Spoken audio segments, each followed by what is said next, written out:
કેમ છો વિદ્યાર્થી મિત્રો? મજામાં ને? ચાલો આજે આપણે ધોરણ 8 સામાજિક વિજ્ઞાન એમાં પાઠ નંબર આપણો 11 જે છે ખેતી, એના વિશે આપણે અભ્યાસ કરવાનો છે.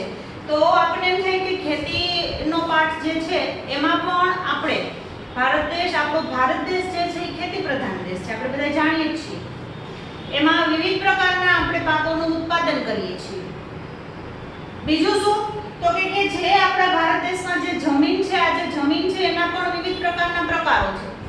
તો આ જે પ્રકારો કયા કયા છે એના વિશે આપણે ચર્ચા કરવાની છે. કયા કયા પાકોનું આપણે ઉત્પાદન કયા કયા રાજ્યમાં કરીએ છીએ, એના દ્વારા આપણે વિવિધ પ્રકારની આવક મેળવીએ છીએ.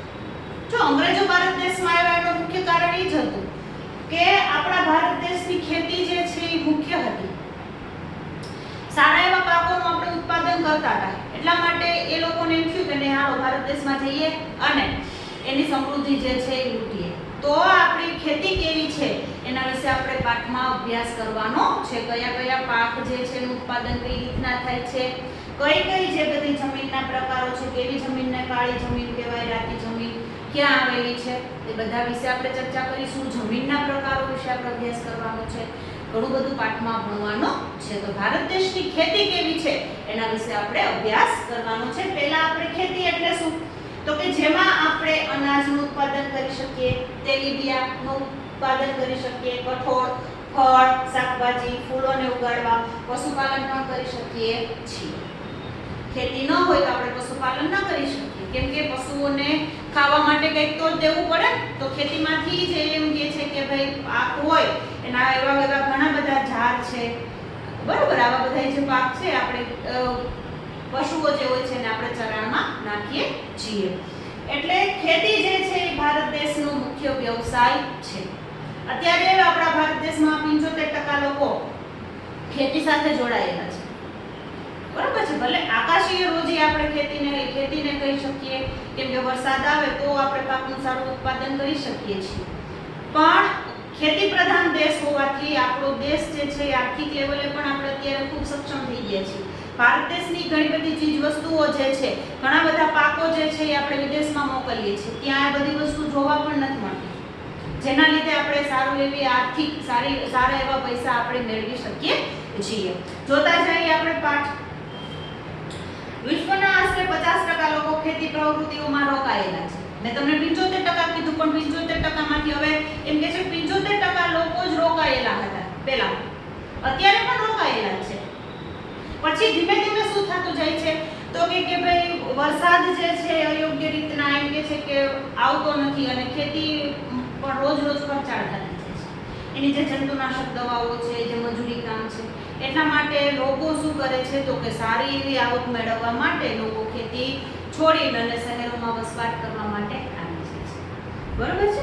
આપણો દેશ કૃષિ પ્રધાન દેશ છે. કેવો દેશ છે તો કે કૃષિ પ્રધાન દેશ છે. દેશની આશરે 2.3 વસ્તી હજુ પણ ખેતી પર નિર્ભર છે, ત્રીજા ભાગે, બરાબર છે. આટલા બધા લોકો હજી પણ એમ કે છે ખેતી ઉપર નિર્ભર છે અને રહેવું જ જોઈએ. દેશની આબાદી અને સમૃદ્ધિનો આધાર આ વ્યવસાયનો વિકાસ ઉપર છે. જો ખેતીનો વિકાસ થશે તો આપણા દેશ સમૃદ્ધ બનશે. ખેતીનો વિકાસ નહીં થાય તો આપણો દેશ સમૃદ્ધ બનશે નહીં, કેમ કે ભારત દેશ જે છે ખેતી પ્રધાન દેશ છે. વધારે પડતા લોકો કયા વ્યવસાય સાથે જોડાયેલા છે તો કે ખેતીના વ્યવસાય સાથે જોડાયેલા છે. ભારતના ખેતરોમાં જુદા જુદા પાક ઉગાડવામાં આવે છે, જેમાંના કોઈક ખોરાક માટે તો કોઈક પાક ઉદ્યોગ ધંધામાં કામ આવે છે. ઘણા પાક જે છે ખોરાક તરીકે આપણે ઉપયોગ કરીએ છીએ, ઘણા પાક જે છે એનો જેમ કે છે કાચો માલ જે છે ઉદ્યોગોમાં વિવિધ પ્રકારની વસ્તુઓ બનાવવા માટે થાય છે. ભારતીય અર્થવ્યવસ્થા મુખ્યત્વે ખેતી પર આધારિત છે.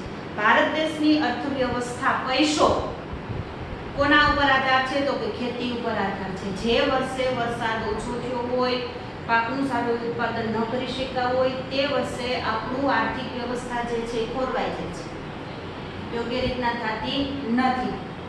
ખેતી જેમાં અનાજ, તેલીબિયાં, કઠોળ, ફળ, શાકભાજી, ફૂલોને ઉગાડવા અને પશુપાલનનો સમાવેશ થાય છે.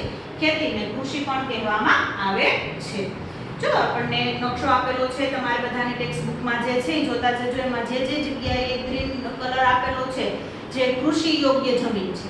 કેવી જમીન છે? કૃષિ જ્યાં ખનિજ જ્યાં સારું એવું આપણે ખેતી છે જે કરી શકીએ છીએ. મતલબ ભારત દેશ છે આખો ખેતી પ્રધાન દેશ છે. એક બે જગ્યા જે છે ત્યાં ખેતીનું પ્રમાણ ઓછું છે. ખેતી માટે અનુકૂળ જમીન, પાણી અને આબોહવા આવશ્યક છે. ખેતી એકદમ ન થાય એના માટે શું જરૂરી છે તો કે પાકને યોગ્ય લાગે એવી આબોહવા જરૂરી છે. શિયાળુ પાક હોય શિયાળાની ઋતુમાં જ થાય, ચોમાસું પાક હોય ચોમાસાની ઋતુમાં થાય. પછી આપણે ઉનાળામાં વાવેતર કરીએ તો એ ન થાય. યોગ્ય પાણી જોઈએ, યોગ્ય આબોહવા જોઈએ છે, યોગ્ય જમીન જોઈએ છે. બધી જમીનમાં બધા પાક પણ ઉત્પન્ન થતા નથી, જો યાદ રાખજો. બરાબર છે, બધા રાજ્યમાં જુદા જુદા પાકનું ઉત્પાદન થાય. કારણ શું? કેમ કે બધી જગ્યાએ એક સરખી જમીન હોતી નથી. બધી જમીનને પરવડે એવો પાક બધી જગ્યાએ થતો નથી. જેવી જમીન એમાં એવો પાક. તમે નકશામાં જોઈ શકો છો કે કૃષિ પ્રવૃત્તિઓ વિશ્વમાં તે જ પ્રદેશોમાં કેન્દ્રિત છે જ્યાં પાકની ખેતી માટે યોગ્ય પરિબળો અસ્તિત્વમાં હોય. હવે આપણે જોઈએ કૃષિ તંત્ર. કૃષિ અથવા ખેતીને એક તંત્રના રૂપમાં જોઈ શકાય છે. તેના અગત્યના કારણો બીજ, ખાતરો, મશીનરી અને મજૂર છે. કૃષિ તંત્ર અને ખેતી બેને એક જ રૂપમાં આપણે જોઈ શકીએ છીએ. મુખ્ય એમ કે છે કે કયા કયા વસ્તુનું રોકાણ કરવું પડે તો કે પહેલા બીજનું વાવેતર કરવું પડે, વિવિધ પ્રકારના ખાતરો જોઈએ, વિવિધ પ્રકારની મશીનરી કે જેના દ્વારા આપણે ખેતી કરી શકીએ, ટ્રેક્ટર ને એના જે હળ અને જે જુદા જુદા સાધનો હોય તે, અને મજૂરો. ખેડવું, વાવણી કરવી, સિંચાઈ, નીંદણ, કાપણી અને લણણી તેની કેટલીક ક્રિયાઓ છે. એમનો ખાલી પાક આપણે વાવી દીધો અને પછી એ બેસી જાય તો ન થાય. એમાં જે વિવિધ પ્રકારના જે ઘાસ અલગ અલગ ઉગ્યા હોય એને આપણે ટાઈમે ટાઈમે કાઢવા પડે. જો આપણે એ ઘાસને ન કાઢીએ તો જેટલું બધું શોષણ છે બરાબર પાકના છોડવા છે એને શોષણ ન મળે. એના બદલે જે વધારાનું ઘાસ હોય એને શોષણ મળે. એને ટાઈમે ટાઈમે જમીન જે છે એને ખેડવી પડે. એમાં એને એમ કે છે સિંચાઈ એટલે પાણી પાવવું પડે, નીંદવું પડે, કાપવું પડે, પછી પાક આપણે તૈયાર કરી શકીએ છીએ. આ તંત્રની ઉપજ અંતર્ગત પાક, ઊન, ડેરી અને મરઘા ઉછેર વગેરે આવે છે. આ તંત્ર દ્વારા આપણે પાકનું ઉત્પાદન કરી શકીએ છીએ. વિવિધ પ્રકારના પાક ઊન માટે ઉપયોગી છે, ડેરી ઉદ્યોગ માટે પણ જરૂરી, કેમ કે પશુપાલન જે છે ખેતી ક્ષેત્ર સાથે જોડાયેલી છે. મરઘા ઉછેર આ બધી વસ્તુ ખેતી સાથે જોડાયેલી છે. એટલે કૃષિ તંત્ર આપણું જે છે એ મજબૂત હોવું જોઈએ અને ભારત દેશનું કૃષિ તંત્ર ખૂબ જ મજબૂત છે. હવે આપણે જોઈએ જમીનના પ્રકાર. કઈ જમીન ક્યાં આપણને જોવા મળે ને જે તે જમીનમાં કયા પાક જે છે એ આપણે ઉગાડી શકીએ. એમાં પહેલું જે જમીન છે કાંપની જમીન. કઈ જમીન? કાંપની જમીન. ક્યાં જોવા મળે તો કે કાંપની જમીનનું નિર્માણ નદીઓ દ્વારા નિક્ષેપિત કાંપને લીધે થાય છે. કાંપની જમીન ક્યાં હોય છે તો કે નદી જે હોય એના પાણીની સાથે વિવિધ પ્રકારનો કાંપ આવતો હોય. એના દ્વારા જે જગ્યાએ નદીનું પાણી જે છે એનો જે પ્રવાહ છે પસાર થાય અને પાછળથી જે જમીન બની હોય છે એના જે કિનારાની જમીન હોય છે, કાંપની જમીન હોય છે, ખૂબ જ ફળદ્રુપ જમીન હોય છે. કેમ કે એમાં વિવિધ પ્રકારનો કાંપ છે ઠલવાયેલો હોય છે, વિવિધ પ્રકારના છિદ્રો હોય છે, વિવિધ પ્રકારની માટી હોય છે, જે જમીન ખૂબ જ ફળદ્રુપ હોય છે. તે ચીકણી અને ઘેરા રંગની હોય છે. કેવી હોય છે? ચીકણી અને ઘેરા રંગની હોય છે. કાંપની જમીન દેશના ઘણા મોટા વિસ્તારોમાં જોવા મળે છે. ગુજરાતમાં લગભગ 50% કરતાં વધુ વિસ્તારમાં કાંપની જમીન જોવા મળે છે. અહીંયા આપણે ગુજરાત રાજ્યમાં લગભગ જે જમીન જે છે એ કાંપની જમીન જ છે.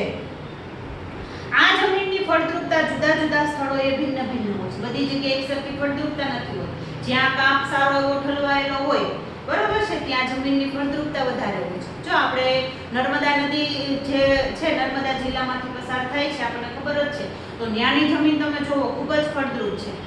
કારણ શું? કેમ કે એનો કાંપ જે છે એ ત્યાં ઠલવાયેલો હોય છે. જે મોટી જમીનો જે મોટી એમ કે છે નદીઓ જે જગ્યાએથી પસાર થઈ હોય હારોહાર કાંપ છે એ ઠેલવો હોય તો ત્યાં જમીન ફળદ્રુપ હોય છે. પરંતુ સામાન્ય રીતે આ જમીન ઘણી જ ઉપજાઉ હોય છે. આ જમીનમાં ડાંગર, શેરડી, સણ, કપાસ, મકાઈ, તેલીબિયાં વગેરે પાકો થાય છે અને ખૂબ જ ફળદ્રુપ જમીન હોય છે. ત્યાર પછી બીજી જે જમીન છે રાતી જમીન.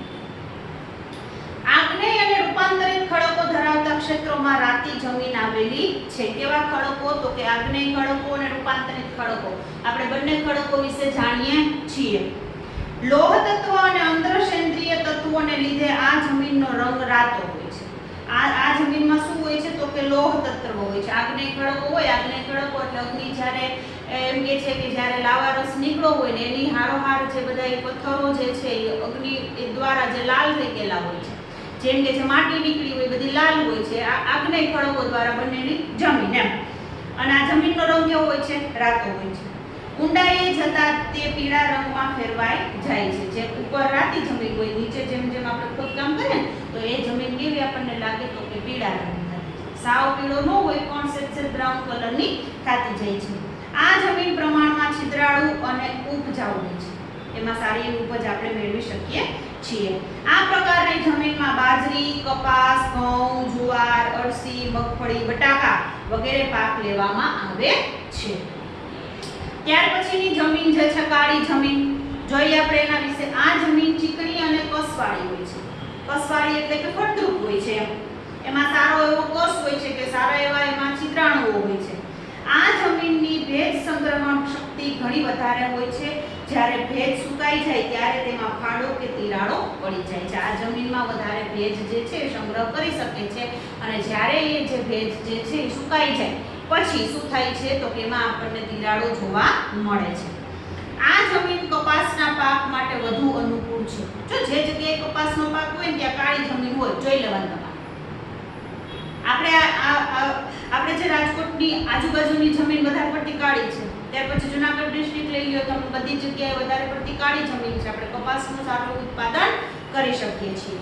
તેથી જ તો તે કપાસની કાળી જમીન તરીકે જાણીતી બની છે. આ જમીન રેગુર નામે પણ ઓળખાય છે. ખાસ યાદ રાખવાનું, કાળી જમીનનું બીજું નામ જે છે, શું નામ છે તો કે રેગુર. રેગુર નામ પણ આપણે એને આપી શકીએ છીએ. આ પ્રકારની જમીનમાં કપાસ, અળસી, સરસવ, મગફળી, તમાકુ, અડદ જેવા કઠોળ વર્ગના પાકો લેવામાં આવે છે. ત્યાર પછીની જમીનનો પ્રકાર છે પડખાવ કે લેટરાઇટ જમીન. જોઈએ આપણે. વધુ વરસાદને કારણે તીવ્ર ધોવાણના ક્ષેત્રોમાં પડખાવ જમીન તૈયાર થાય છે. વધુ વરસાદને કારણે જે જગ્યાએ પાણીનો પ્રવાહ જે છે વહેતો હોય, બંને બાજુ જે જમીન જે છે એ બનેલી હોય એને આપણે પડખાવ જમીન કહીએ છીએ. વધુ વરસાદને કારણે જમીનના ઉપરના સ્તરમાંથી પોષક તત્વો ધોવાઈને નીચેના સ્તરમાં ઉતરે છે. ઉપરના પોષક તત્વો જે છે વધુ વરસાદને કારણે ક્યાં વહી જાય છે? ધીમે ધીમે નીચે વહી જાય છે. તેનો લાલ રંગ લોહ ઓક્સાઇડને કારણે હોય છે. આ જે જમીન છે એનો રંગ લાલ હોય છે. કારણ શું? કેમ કે એમાં લોહ ઓક્સાઇડ ભળેલું હોય છે. લોહ ઓક્સાઇડ શું છે તો કે જે એક છિદ્ર હોય છે. કેટલીક જગ્યાએ તેની ઉપલી સપાટી સુકાઈ જવાથી એ સખત થઈ જાય, ત્યારે આવી પરિસ્થિતિમાં એ જમીન ખેતી યોગ્ય રહેતી નથી. જૈવિક દ્રવ્યોનું પ્રમાણ ઓછું હોવાથી આ જમીન ઓછી ફળદ્રુપતા ધરાવે છે. બહુ ફળદ્રુપ હોતી નથી એમ. પણ તેમાં ખાતર નાખીને કપાસનું ઉત્પાદન, ડાંગર, રાગી, શેરડી, ચા, કોફી, કાજુ વગેરેનો પાક આપણે ઉત્પન્ન કરી શકીએ છીએ. ત્યાર પછીની જમીન છે રણ પ્રકારની જમીન. આ જમીન સૂકી અને અર્ધસૂકી આબોહવાવાળી પરિસ્થિતિમાં જોવા મળે છે. કેવી આબોહવાવાળીમાં જોવા મળે છે? જ્યાં રણ પ્રદેશ આપણને ખબર જ છે, જે આબોહવા સૂકી હોય ત્યાં આ જમીન આપણને જોવા મળે છે. આ જમીન રેતાળ અને ઓછી ફળદ્રુપ હોય છે. તેમાં દ્રાવ્ય ક્ષારોનું પ્રમાણ વધારે હોય છે. સિંચાઈની સુવિધાઓથી તેમાં બાજરી અને જુવારનો પાક લઈ શકાય છે. બહુ ફળદ્રુપ નથી હોતી એટલે જે પાકને ઓછા પાણીની જરૂર હોય એવા પાકનું ઉત્પાદન આપણે ત્યાં કરી શકીએ છીએ. આ પ્રકારની જમીન રાજસ્થાન, ગુજરાતમાં કચ્છ, હરિયાણા અને દક્ષિણ પંજાબમાં જોવા મળે છે. ગુજરાતમાં આ પ્રકારની જમીન સૌરાષ્ટ્ર, કચ્છ અને ઉત્તર ગુજરાતના કેટલાક વિસ્તારોમાં પણ આવેલી છે. આવી રણ પ્રકારની જમીન જ્યાં સૂકી આબોહવા હોય ત્યાં. ત્યાર પછીની જમીન છે પર્વતીય જમીન. આ જમીન મુખ્યત્વે હિમાલયના વિસ્તારમાં જોવા મળે છે. ક્યાં જોવા મળે છે? જ્યાં પર્વતો હોય ત્યાં જોવા મળે. તેનું સ્તર પાતળું અને અપરિપક્વ હોય છે. બહુ સ્તર એનું જાડું હોતું નથી, કેમ કે ઢોળાવો હોય છે એટલે ઢોળાવો જે હોય છે એનું સ્તર કેવું હોય છે? હંમેશા પાતળું જ હોય છે. પાકનું સારું ઉત્પાદન આપણે ત્યાં કરી શકતા નથી, પણ બીજા વૃક્ષો જે છે એ ત્યાં સારા એવા થાય છે. હિમાલયના સામાન્ય ઊંચાઈના ભાગોમાં બહુ ઊંચાઈ સુધી જે જમીન જે છે એનો આપણે ઉપયોગ કરી નથી શકતા. સામાન્ય ઊંચાઈ થોડી ઊંચાઈ સુધી ત્યાં દેવદાર, ચીડ, પાઇન વગેરે વૃક્ષોના વિસ્તારમાં આ પ્રકારની જમીન જોવા મળે છે. ત્યાર પછીની જમીન છે જંગલ પ્રકારની જમીન. વૃક્ષોના ખરેલા પાંદડાથી ભૂસપાટી ઢંકાયેલી હોય છે અને તે પાંદડા સડવાથી સેન્દ્રિય દ્રવ્યોનું પ્રમાણ વધવાથી જમીનનો ઉપરનો ભાગ કાળો બનેલો હોય છે, જે જમીન તળમાં નીચેની તરફ જતા ભૂરા કે લાલ રંગમાં ફેરવાય છે. જંગલ પ્રકારની જમીન કેવી હોય છે? તો કે વૃક્ષોના જે પાંદડા ખરેલા હોય છે એનાથી શું થાય છે? તો કે ભૂસપાટી ઢંકાઈ જાય છે. જો જંગલમાં તમે જાઓ તો જમીન આપણને જોવા ઓછી મળે. કારણ શું? કેમ કે એટલા બધા ઘેરઘૂર વૃક્ષો હોય છે કે એના પાંદડા ખરતા હોય છે, જેના લીધે જમીન જે છે એ ઢંકાઈ જાય છે.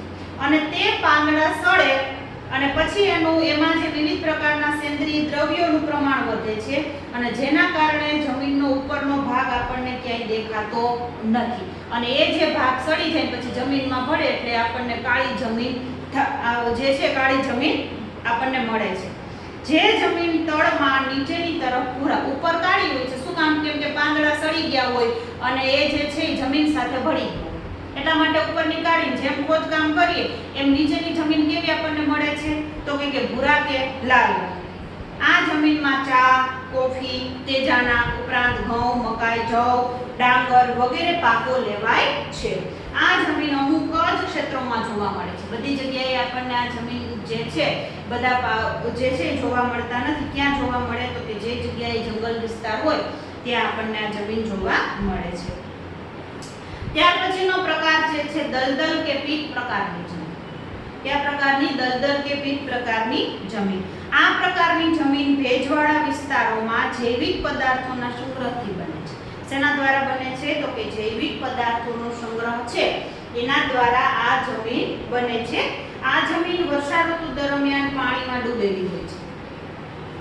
જ્યારે વર્ષા ઋતુનો સમય વરસાદ હોય ત્યારે આ જમીનમાં પાણી ભરાયેલું હોય છે અને પાણી ઓસરી જતા તે જમીનમાં ડાંગરની ખેતી કરવામાં આવે છે. પાણી ઓસરી છે એટલે એ જમીન હોય સાવ કાદવ કીચડવાળી જમીન હોય, એમાં ડાંગરનો પાક આપણે ઉત્પન્ન કરી શકીએ છીએ.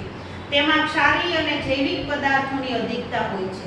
ક્ષારી અને જૈવિક પદાર્થો પણ આપણને ત્યાં જોવા મળે છે. આ જમીન જે તે ક્ષેત્રોમાં અત્યંત મર્યાદિત વિસ્તારમાં જોવા મળે છે, કેમ કે બધી જગ્યાએ પાણી ભરાયેલું રહેતું નથી. પાણી ભરાઈ જાય અને પછી જે પાણી સુકાઈ જાય પછી જે જગ્યાએ આપણે ખેતી કરીએ અને આપણે દલદલ પ્રકારની કરીએ છીએ અને એ જે દલદલ એટલે શું? તો કે કાદવ કીચડ. બરોબર છે. એમાં આપણે ડાંગરની ખેતી કરી શકીએ, બીજે કઈ પાકનું ઉત્પાદન આપણે કરી શકતા નથી. તો જે આપણા 8 પ્રકાર હતા ખેતીના: કાપણી જમીન, રાતી જમીન, કાળી જમીન, પડખાવ જમીન, લેટેરાઇટ જમીન, કોણ પ્રકારની, પર્વતીય જમીન, જંગલ પ્રકારની અને દલદલ કે પીટ પ્રકારની. આના આપણે પ્રકારો જોયા. કઈ જમીનમાં કયો પાક ઉત્પન્ન થાય એના વિશે પણ આપણે ચર્ચા કરી અને કઈ જમીન આપણને ક્યાં જોવા મળે એના વિશે પણ આપણે ચર્ચા કરી. હું આશા રાખું છું કે બધા આ પ્રકારો તમને સરળતાથી સમજાઈ ગયા હશે. હવે આપણે નેક્સ્ટ પીરિયડમાં આપણે જે જમીનના પ્રકારો જે છે એના વિશે આપણે ચર્ચા કરી. હવે આના પછીના પીરિયડમાં આપણે ખેતીના પ્રકારો છે એના વિશે આપણે ચર્ચા કરીશું. ચલો ત્યાં સુધી આવજો. જય શ્રી કૃષ્ણ.